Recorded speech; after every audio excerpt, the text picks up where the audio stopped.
Hey, everybody. I just want to say Happy New Year. The Lord heard our cries. He blessed America. He gave us one more chance. So I feel really optimistic. Today I have a friend over. It's kind of a bittersweet moment because my friend Hank Munster, he's going to go check into, is it Opelika prison? For low security. I don't know Where if is you that? call I'm sorry. I think they call it Le Pont. Levon. Okay, I didn't mean to giggle, but the reason I am giggling is because this guy did absolutely nothing. He tried to help a police officer offer him some water. He wasn't even on the violent side.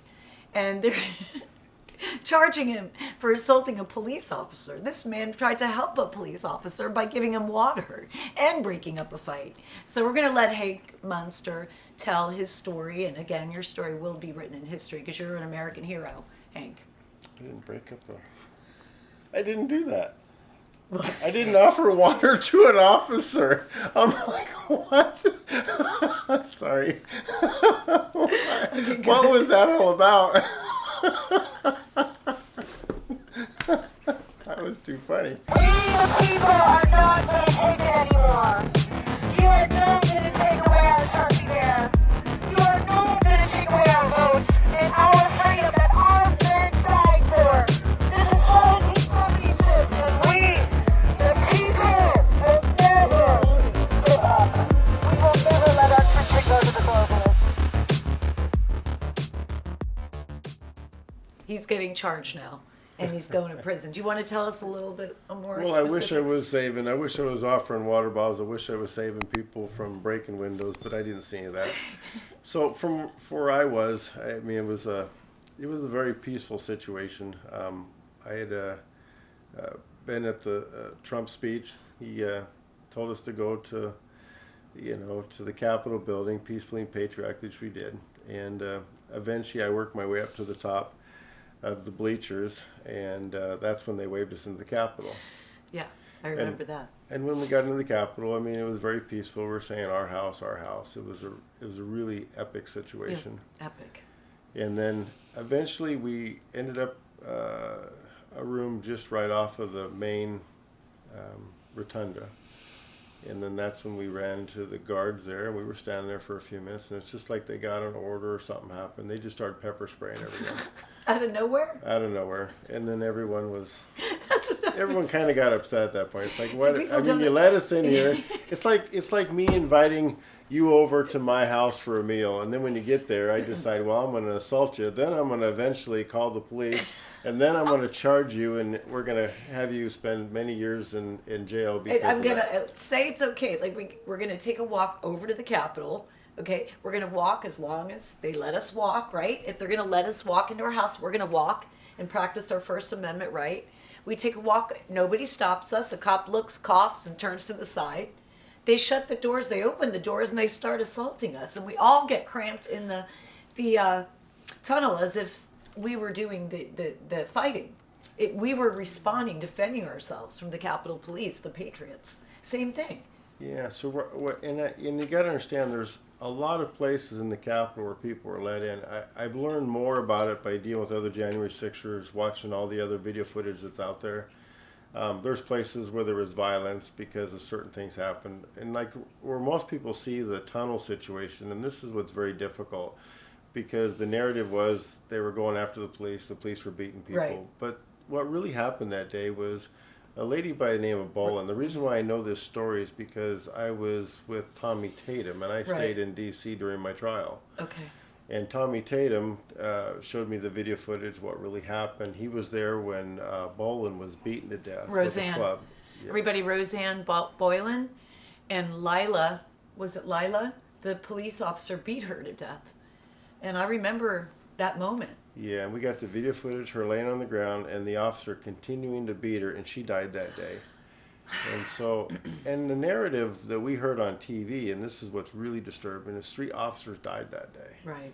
Really, there was no officers that died that day. That Right. didn't happen. That was a lie. But 3 January 6ers did die that day. But Kevin, that Roseanne, story and was Ashley, rest never in peace. was never reported on. No. And a lot of people got there was so much. It was such an epic, amazing day, and there was so much patriotism. We were just feeling so much fury and passion. Nobody was there to hurt anybody. And when they killed Ashley, and they suffocated Roseanne, word got around quickly, and that's when we all started to really fear for our lives. You know, after the bear spraying and the pepper spraying and the hitting me with the bat, assaulting me with the bat. It's like that's when things turned around. Yeah, and I think you were in a different area than I was because I didn't see that. We didn't even know that any of that occurred. I mean, I was kind of shocked because, you know, I mean, obviously I was assaulted when I was in the Capitol, but we were being pushed out of the building and an officer clubbed me over the head. I didn't know about that till later, though, and that was through my discovery. You didn't know that the officer clubbed you over the head? I didn't at the time, no. Oh. I didn't. I knew I got hit by something, and I put my hands up because it could have been there was people with flags and other things swinging around. Anything could have hit me. Right. I had no idea what was Okay, going I on. understand that, yeah. But I was assaulted by an officer who did have a shield up, and they were trying to push out of the building. He kept clubbing me, and I told him, you know, knock it off. I was not happy about him clubbing me. Right. He finally stopped. Were you there to see I don't mean to interrupt you, but were you there when the people were gathered near the tunnel and Jake Lang, I didn't know at that time it was Jake Lang. They were trying to tell people to get off, and they were trying to resuscitate her. Were you there? Because I was floating on top. And at some point when I went towards the crowd, because you would sink, Roseanne sunk underneath. And if I didn't push myself out of the crowd, because I said, I can't breathe. And I said, that's it, I'm going to die. This is the boys, she can't breathe. So they pushed me out. Yeah, Out of the crowd. where I was at, I couldn't even see that area. I didn't even know that area existed, and it's We only coulda because used of to. because of the narrative that was painted on TV and the people I have met since then that were actually involved in that situation, and actually saw the video footage of what occurred. It made a lot more sense. It was as to more what like what you said, similar to what you said, where they let us in, and then we get into a room, and then there's no way out, and then they make it impossible for us to escape, and then they hit us with bear spray and Well, pepper spray. I don't know if there was no way out at the beginning because you walked in there, the doors But were it was open. too crowded to walk Yeah, out. we were crowded in there. We were kind of working our way, you know, from one rotund area to a hallway area, and then we went to a third room. And once we got there, we ran to the Capitol Police. And at that point, you know, we were just stopped. It's like, you know, they're not going to let you go by. It's no big deal. Fine, we're standing there, and the next thing you know, they just open up with pepper spray, and then they start pushing us out of there, and then people started getting really mad. Right. I mean, you got women that are there. You even had young kids that were in I saw there. that, a mother and a son. Yeah. And these people are getting beaten up. Matter of fact, one guy, on the video footage I have, I mean, this lady was getting beat up, and her husband went in there and drug her out of there because he's like, well, I got to get you out of Really? this mess. Do you know who that lady was? I don't know, and I'm saying it's husband, but I'm not sure Right, that's it okay, could be. okay. I think it's some kind of relationship, so I don't want to misstate what the situation was. But obviously, when they pull her out because she was getting So assaulted. there was a guy, and now So- I realize now that guy was Jake Lang, that was screaming that she can't breathe, she can't breathe. But I remember that there was one black hole where everybody was sinking in, and there was one girl underneath. And I remember Jake Lang trying to pull people off of her. Of course, at that moment, I didn't know it was Jake, but I remember people were trying to help her, but I was on top, so I couldn't. But I just remember the area and the fear that people had. It's like we witnessed a death that day, 2 deaths. Well, I think there's a lot of passion. I mean, it's like when I went into Yeah, passion. the courtroom before my judge and stuff. Yeah. I said, you know, this isn't a trial about me; it's about you. Wow, that's Because a good I mean, answer. we have a really bad situation. We knew we couldn't bring any evidence into court. We knew we were going to get convicted on everything because it's 100% conviction. Did you right? say that to your judge? Oh yeah. So I went further. I said, to the Who's your judge? So that was Cobb. Oh. Was my judge, and I guess she's. Some people say she's a more fair judge than other judges, but I don't know if you can call fairness because one gives you maybe less charges or maybe Yeah. not as hard a sentence a good judge when they're still feeding off the same narrative. Right. I think we're trying to justify the That's action. a good point. That's a So, good point. The issue They're comes still down feeding to off is the it's- same narrative. It's like they're all living in their own like fantasy world. where Correct. this is actually a crime that we committed. Okay, Correct. the trajectory of their narrative just keeps going around in circles, and it's almost if they have cognitive dissonance to reality. You know, they're still going round and round, persecuting, arresting people to this day. Well, I think they got TDS, which is called Trump derangement syndrome. I think that's what the boils down to. problem is. Yeah, Right. I see people shake when I mention our president. I see people shake in their shoes like this. They hate him so much, you know, it's crazy. And I'm like, what is so bad about having a safe country, an enriched country, having oil coming out of our own drill out of our own country, giving our American citizens more jobs, having a safer border, having lower inflation rates, better stock markets? Like, I don't understand. What is there that... I think we're dealing with more of a spiritual battle than a physical one. I agree. I think that's really what underpins this whole I agree. thing. I mean, Go back to the days of I Noah. don't think it has anything to do with whether I was there at the Capitol or whether Antifa or Black Lives Matter. I mean, it just depends on who the narrative is that the news wants to portray in a certain light. Yeah. And they pit us against one another. We all have the right to free speech. We have Right, the right we to stand do. up to say what we need to say. But when it comes to Trump, that's not the case. I mean, No.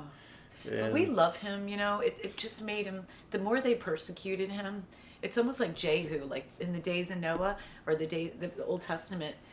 I learned that the people back then stormed the capital in Israel because they didn't want to follow under King Osiris, under the evil king.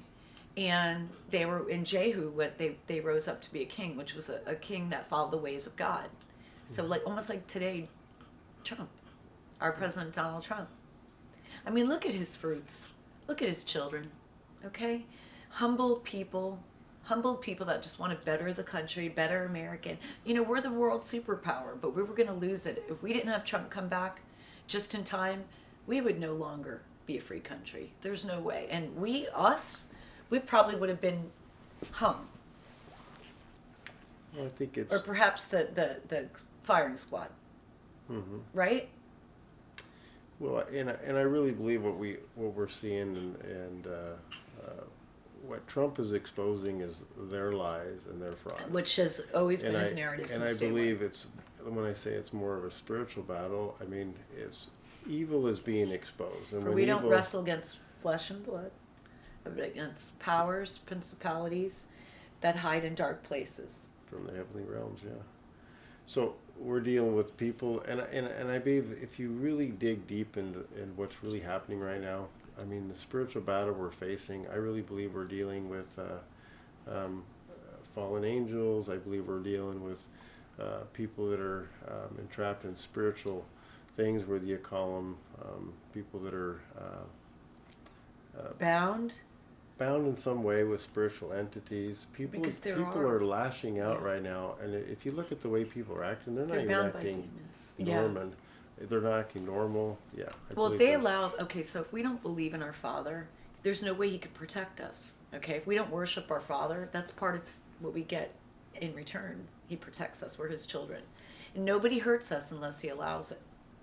And I think what's happening right now is, I mean, I believe that if you look at the Bible, God said, "I did not come to bring peace, but a sword, to I love remove that. the evil from amongst you." I see what we're seeing right now is people's hearts being fully exposed. I believe a third Or of the lack people are really good people. You know what I I'm believe saying? 1/3 of the people are evil. Well, and 1/3 are evil, and the other third will vacillate based upon what government allows to happen. And so we're Well, seeing a society right now that's allowing evil to flourish. So rewarding bad behavior rather than good behavior. And that's what the Bible says, you know. Call evil good and good evil. And when you allow that to happen, then you start seeing a breakdown in our society. And then people are triggered over little things. And this is Right. a spiritual war that we're dealing with when these triggers happen. Right.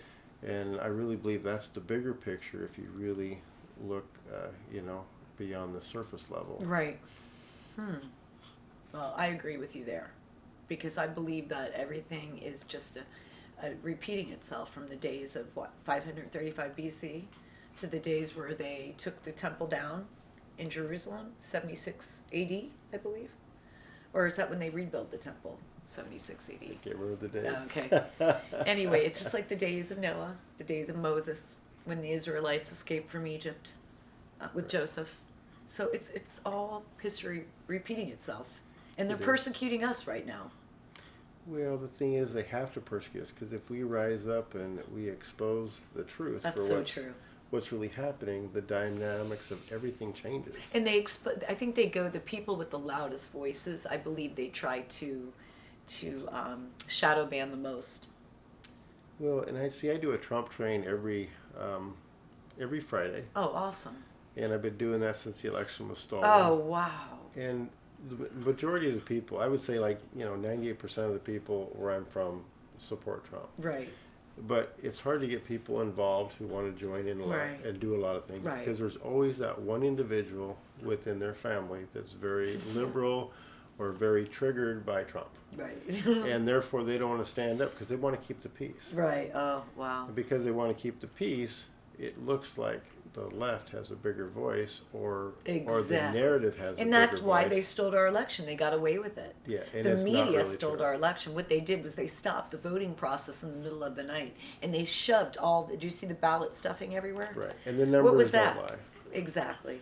I mean, when it finally comes down to when Trump returns, Mm-hmm. they're going to have to show that the 2020 election was stolen, and I believe that's where we're all going to have our And you big think win. that is going to happen? I absolutely know that's going to happen. Okay. Did I Trump don't- say he was going to? No, but I know the Re-examine that? intelligence. I know the intelligence community has the information to prove the election was stolen. That's a Okay. given.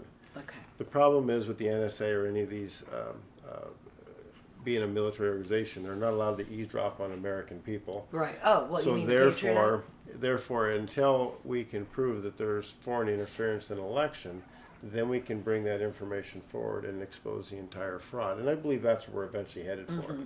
And I think once this is all done, it's going to nullify the Biden administration, everything they've done. And it will no longer be considered a president. And all the pardons that he has at some point, I believe, is going to be a mute point because he can't pardon people if he wasn't legitimately elected in the first place. Right. So I believe at this point they're going to do everything they can to stop Trump. And unfortunately, January 6th, I believe, is going to be our new 4th of July because this is what's Oh, going to yeah, no. expose to the world what I really agree. happened that day. I agree. So, what do your kids think about everything? So it's tough because this, and this is why I tell you it's a spiritual battle because I've kind of been going through this from the very beginning. And this is all started when Trump was, before Trump took office. God Right, told right. me Trump was the Lord's anointed. What was that? God told me Trump was the Lord's anointed. It seems that way, doesn't it? Like King David, like Well, and if God didn't reveal that to me, I wouldn't have understood. Solomon. I mean, what makes what I it any went through. different from today, right? If God anointed kings back then, raised them up, and then also took them down from thrones, what makes that any different today, right? Right.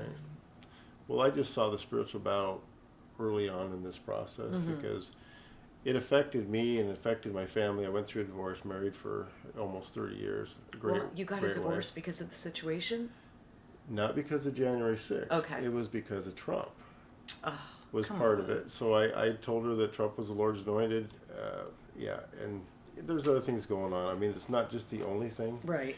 But, He is I the voted. Lord's anointed. He is. There's no question. I mean, there's no question. He moved by a quarter of an inch, his head, and he missed the bullet. So how cannot people see the glory that covers him, the favor that he has? Well, but what it really did for me is it allowed me to understand what was really going on early in the stage. Okay. I mean, that's when Q started posting right after Right. that. I There's a lot of watched things a lot of the that, Q that posts. really happened. Right. I realized I'm not the only one that understood this was the case. Right. Kim Clement also prophesied Really? about that. Did he Yeah. really? I find And so him was Mark. very interesting, and also Rabbi Khan. Mm-hmm. I find it really interesting, some of these prophetic preachers, and normally I don't subscribe to that, but Jason too, another guy, Jason, who's the one who prophesies that Trump would have his ear nicked by a bullet and he would become born again. I'm going to have to show you that clip on YouTube. So how much money financially has this cost you, Hank? It's costed me my business. Your business. Everything He else. lost his business, his I've had kids, to his close. wife. I had to close down my business several times. Same. Thought I was going to jail. Same. Start it back up. Same. It would have been easier for me to go to jail than to be on this yo-yo ride that I'm going through right now. Hank, Not knowing whether I'm going to go Right. to jail, get my affairs in order to get ready to go to jail. Or not, or they keep delaying it, or like with me, so many times I got sentenced. I had the pre-trial sentencing report, and then they needed me more. And I think that they held me out for a while because they were waiting to see if one of the defendants were going to come back around. I believe that they probably kept me under surveillance for a while in the beginning. And I really didn't think they were going to convict me because there's no evidence that I did anything wrong. You didn't. But the problem is when you realize you got a corrupt and rigged system, how do you expect to have true justice? That's true. And so that's what we're And dealing not just that, with. we're dealing with kangaroo courts, and like you said, we're dealing with spiritual war right now.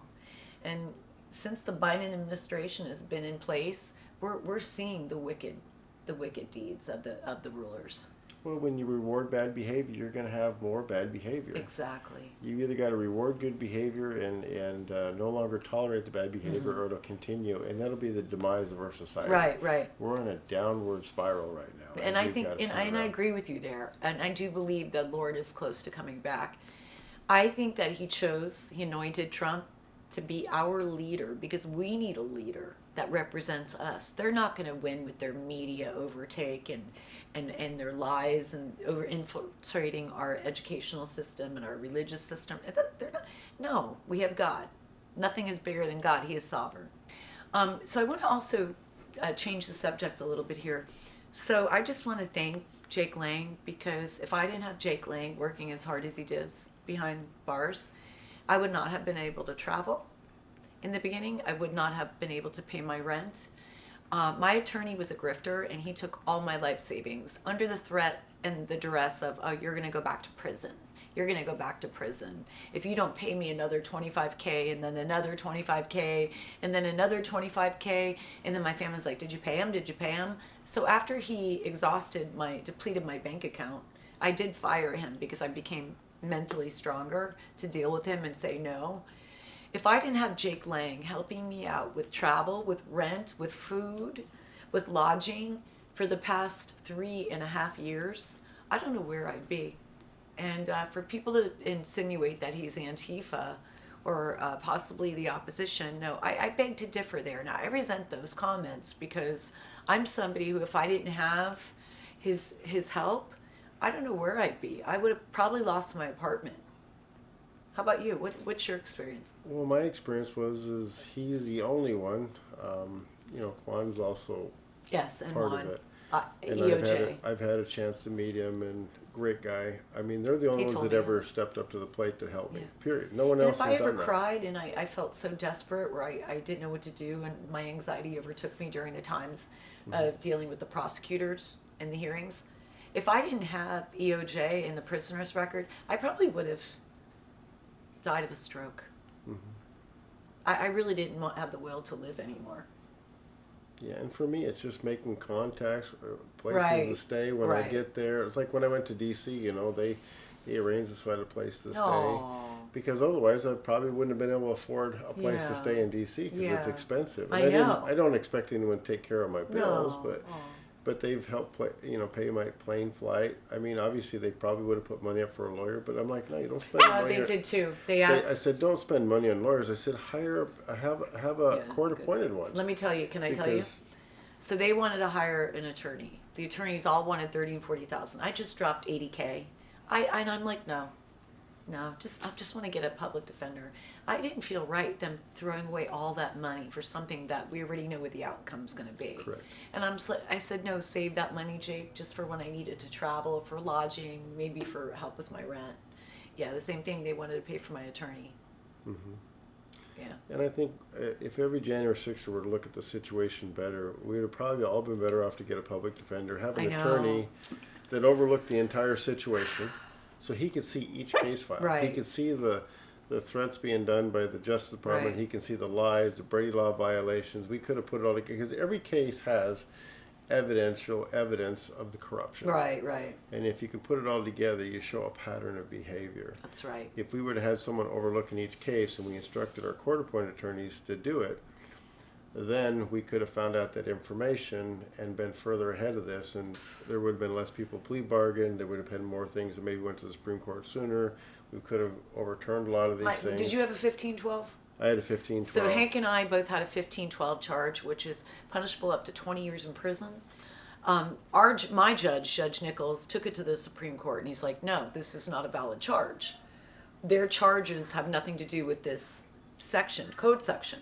Okay, it was about destroying documents. Nobody destroyed documents. So it's punishable up to 20 years. Anyway, I had that, and so did Hank. Hank, do you want to explain to us a little bit about that? So when this 1512 came up, it was set up to keep Enron. Everyone remembers the Enron debacle.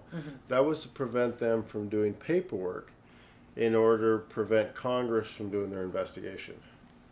That's what it was originally intended. It has nothing to do with our charges. It has nothing to do with it. So the Supreme Court overruled the 1512, and basically when the Supreme Court, they didn't say you couldn't use it. They told the courts that if you use the 1512, it's got to be because it's paperwork, you're interrupting an investigation.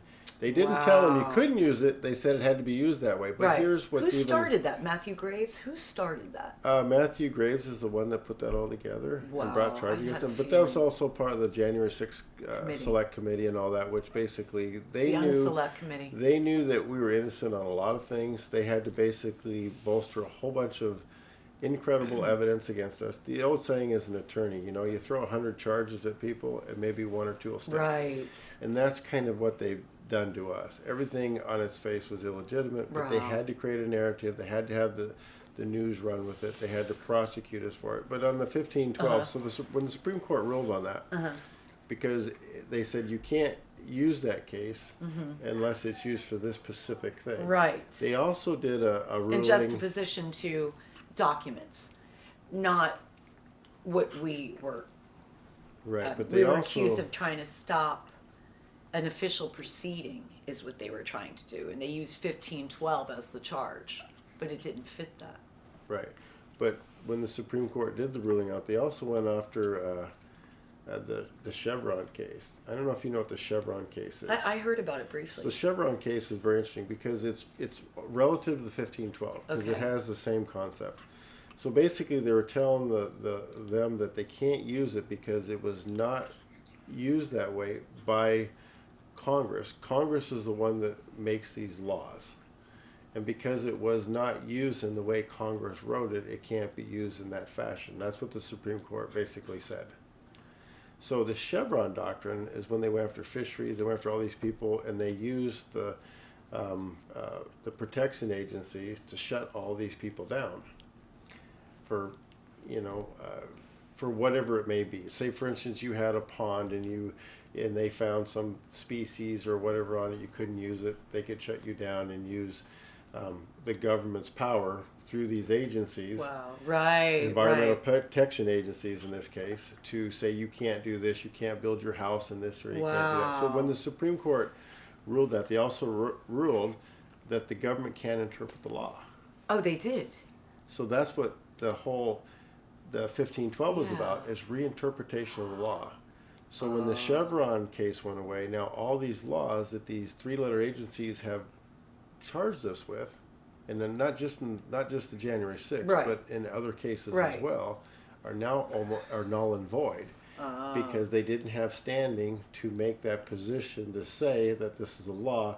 That was an interpretation of it. And so what we're seeing right now, especially with the 1512 and the other laws that they've used against us for January 6th, it still comes down to interpretation. So basically they gave all the judges and all that notice that you shouldn't be doing it this way, and if they're continuing to do it, I think at some point when litigation happens, we're going to be able to go after them because now all of a sudden they violated the law after they were warned not to interpret the law, but they're still doing it. Wow, that's crazy. So they were told that they were allowed in the Chevron case that they were allowed to interpret the law? They were not allowed to interpret. It had to be done as it was written by Congress. Oh, it had to be done as it is written. Okay, so that helped our case. Right. Okay. It didn't help our Wow. case initially. It's going to help our case here pretty soon. Oh, okay. Because they're in double jeopardy because they're doing the same thing, reinterpreting again. That's so interesting. Wow. So, when are you going in now? Hey, tomorrow? Tomorrow afternoon? So, the 3rd, yeah. Okay. So it's Are not you tomorrow. afraid or no? No, I'm actually excited. Yeah, I would be too. Because, I told the judge the day I go to jail is the day I'll hold you accountable and have you for a war tribunal. And if it Oh, wow. raises to Did the you level... did you really tell the judge that? Yeah, I instruct the judge, this wasn't about me, it was about them. And what they're doing here is illegal. And I wish they're you gonna would be have held stood there accountable. for me, because there were so many things that I wanted to say, because you and I obviously think alike, and they just never let me talk. Well, And then my public defender, he's a great guy and everything, but he just goes by the book. Well, I did a and by lot the- of the interviews, so points there's a and- lot of things I was able to bring up on the stand. There's other things that were injected in because I did interviews Right. that the judge saw. Oh, really? So it was good because it kind of encapsulated everything that needed to be said, whether you had the ability to say it all on the stand or not. It was evidentiary in the proceedings. Okay. Yeah. So the judge was put on notice. Uh-huh. The prosecution was put on notice that they were, in very dangerous territories, and if they continue forward, at some point I can hold them accountable. Yeah. And that's really going to come down to once this election fraud is overturned, so the 2020 is overturned, Trump comes back, we Right, get our right. pardons, and we show that the feds were involved in all Yeah. this. Can we go back to the tunnel really quick? Correct. As you're speaking about feds. So when we were in that tunnel, I remember that I like I said, I lost my breath. But do you remember any part of the tunnel? I know you weren't that area, but do you remember hearing anybody about somebody passing away or somebody getting shot? You didn't hear any of that? I didn't hear any Because of I want to that defend till- Jake Lang because they're saying he's a Fed or he's a PSYOP. And I know that he was there physically trying to get people off of Philip and Roseanne Boylan. I just know that if I was there and I see someone beaten to death, Yeah. like he saw, I would have taken some of them officers out. Right.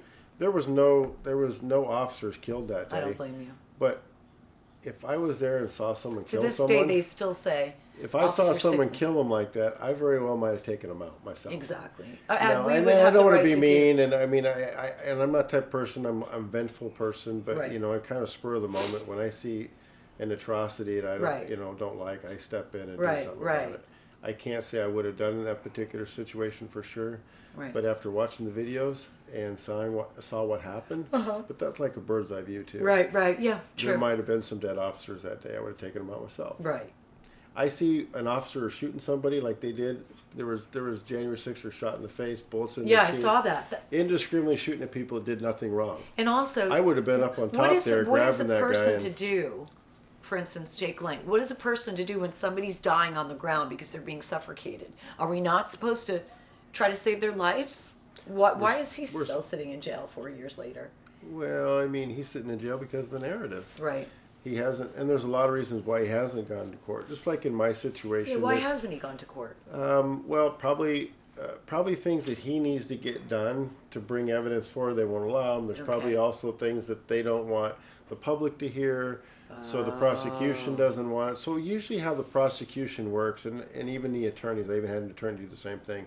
They want to get you in kind of a stipulated bench trial or some organization where you can't bring this information out. So they narrow the playing field so that they Wow. have the upper hand. Right. And they do it under threat, duress, coercion to every January 6er, threatening all these things. And what they really know want, that. if they can, is get you to plea bargain. Right. That's the ultimate goal. And it If they took get me you to about plea 2 bargain. weeks under a lot of duress, flying me around on Con Air, to be forced to sign a plea deal that I then proceeded to take back under, and I stated I was under duress, Mm-hmm. and I was forced to sign it. Yeah, and they want everyone to do it. And I've got a lot of heat from the January 6th community because I told everyone, I said if people would have taken the plea deal and done all this, they kind of threw us all under the bus. Yeah. And I don't mean that because they did it intentionally. Mm-hmm. I mean, it's just the fact this They is were afraid how for the their law. lives. Well, They- this is how the law works. And And they don't that's- understand the law. They consider people who went to trial. How can you do that? You know you're not going to win. Right, but if we would have all fought and nobody plea bargained, we could have got it to the Supreme Court. I really know. believe in 2 years' time we could have I wish we would overturned have the all got narrative. together. I think a lot of people were alone for the first few months of their charges, and they didn't know who to turn to. They So had here, pressure from the we're family. suffering 4 years later. We could have wrapped this up in 2 years. I agree. But that's just my opinion. And maybe we And can be so- an example for the coming future. Right. Coming. And I don't want to Future to say come, this to future to make come. anyone feel bad that they took a plea deal, because that has nothing to do. Because you have reasons for Because doing I actually things. did work in the So- beginning. I signed one, and I was forced to sign one in an FBI office where they told me I was a person of interest in the killing of a police officer. My goal is to get everyone back in the fight. Right. All the January Sixers. I We need agree. to stand up. We need to tell our And stories. it looks like it's happening. Do documentaries, whatever it takes, because Right. each person, like I say, uncovers fraud. Right. There's an element of fraud in each case. And There's when you an- see I would the say that, overwhelming yeah. evidence of what's happened, I mean, you find that there's a huge conspiracy at some point. And that's where we're headed to. We're Right. headed to that big awakening. Right, right. It's funny because 2 days after there was an interview on Infowars, Owen Schreier, War Room, and we were saying, telling them how Antifa was infiltrated through the whole crowd, and that was like the day after. Alex Jones, cameraman, came to my place and downloaded all my videos. I'd like to talk to him because he has my videos. There's even a police officer that actually, this is interesting, he's a police officer there January 6th. Right. He told one of the other police officers, pulls his badge out, says, "We're dressed up as Antifa in the crowd." You heard that.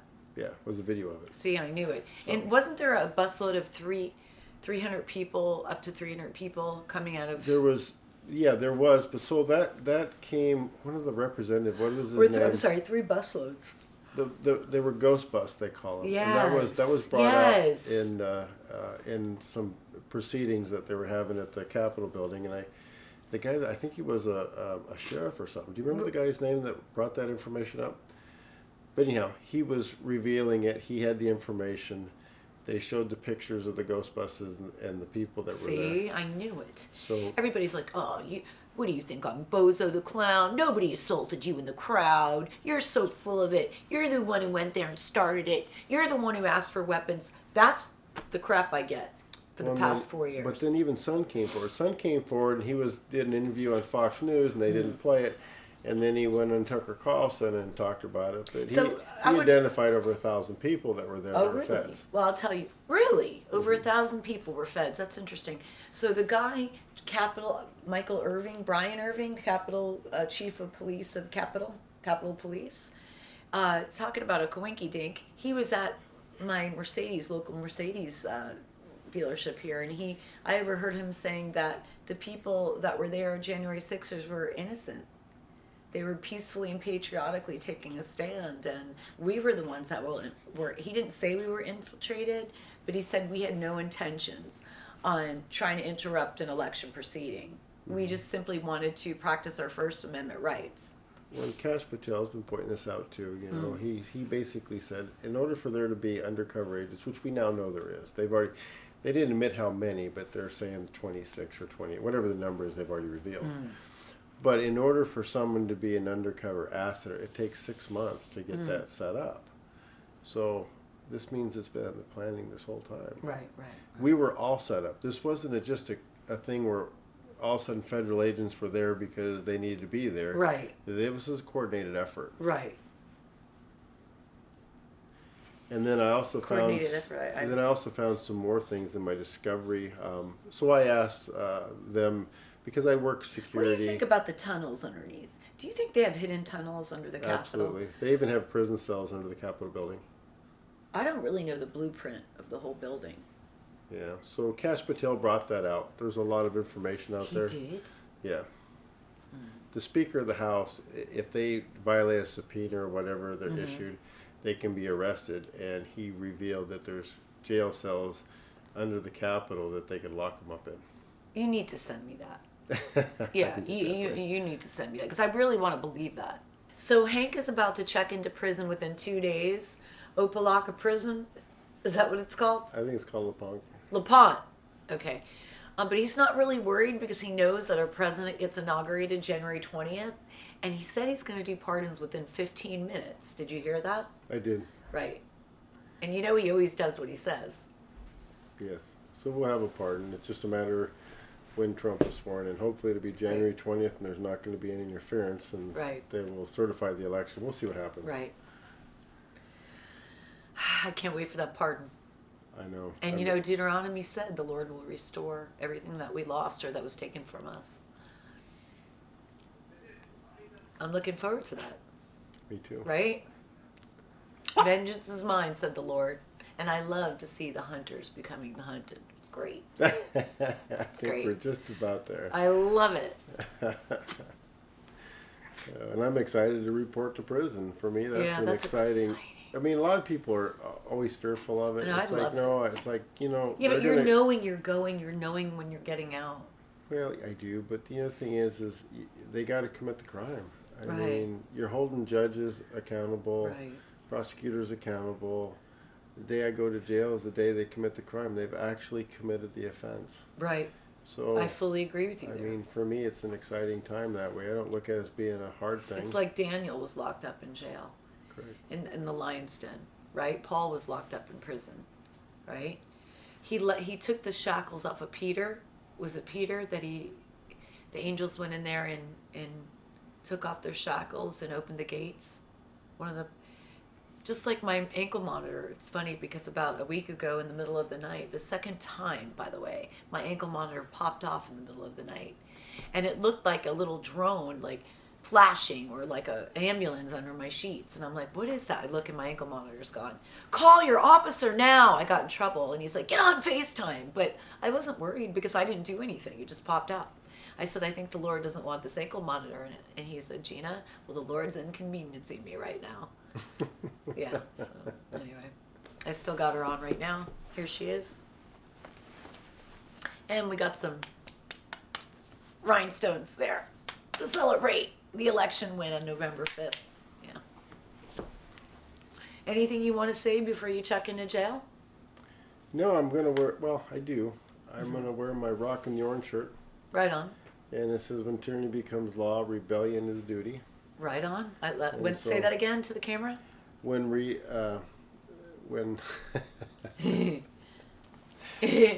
tyranny becomes law, rebellion is duty. When tyranny becomes law, rebellion is duty. Wow, it really And that's our founding fathers, because they dealt with the same thing. Can you text me that? I want to have that in writing. I really like that. I think it's important. I think because we all need to stand up. But the only way we're going to defeat evil is to oppose it and say enough's enough. We're not going to capitulate. We're no longer Right. going to comply. And we're no longer going to capitulate. And as long as we do that, we win. It's just like the whole COVID thing. I mean, we went through the same thing. I with never that. complained. Never got a shot. How many people capitulated and complied? No, not me. I mean, there's no science behind it. or Also, anything I'm else. going to It's design a necklace, either 14 karat gold or sterling silver, an emblem of January 6th. And if anybody's interested in seeing it, let me know. Yeah, I'm going to design an either 14 karat gold or sterling silver J6 pendulum necklace for us. All right, well, we just want to say goodbye and thank you for sharing your last interview with us before you check into prison. Wear it with a badge of honor. I think it's great. It's awesome. Wear those stripes with a badge of honor. You did it for our country, Hank. Well, and I want to make sure people know that we're not afraid to stand up and No, fight. we're not not. afraid to, if we have to go to prison for what we believe in, we're willing to do So that. be it. So be it. We And took the and chance. and We if stood up for everyone our did that, they Constitution. couldn't lock us all up. Right. The prisons would be full. What'd they do? That's So- true. There's more of us than them. We can lock them up because we're the ones who give them the jobs. They don't govern us. Well, that's coming We next. don't capitulate to their rules. We hired them. Right? Exactly. Okay. I'm proud of you, buddy. Thank you. Okay. Sayonara. Don't forget to like and subscribe. If you want to hear more about my January 6th experience or my Fedsurrection experience, like and subscribe here.